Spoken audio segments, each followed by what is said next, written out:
അവിടെ ഒരു കുപ്പി കള്ളോട്.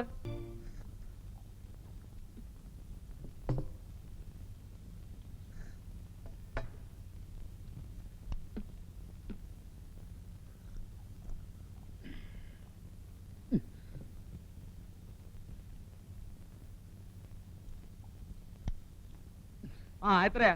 ഒരു കുപ്പി കള്ള, ചീനി, മീന്. 5.50. കാശെടുക്കടാ. എടാ ഈ ഓസ് കൂടി നിർത്തിക്കൂടെ? നീ മദ്രാസിലാണ് സിനിമയിലാണെന്നൊക്കെ പറഞ്ഞ് ഇവിടെ വരുന്ന സിനിമയിൽ നിന്നെ കാണുന്നില്ലല്ലോ.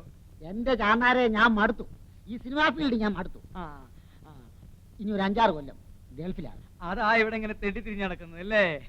ചാന്നാരെ അതാണ് മനസാക്ഷി എന്ന് പറയുന്നത്. എനിക്ക് പിന്നെ ഗ്ലാമറും സൗന്ദര്യവും അഭിനയസിദ്ധിയൊക്കെ ഉള്ളത് കൊണ്ട് ഏത് ഫിലിം ഫീൽഡിൽ പോയാലും ജീവിക്കാം. മറ്റുള്ളവരുടെ കാര്യം അതല്ലല്ലോ.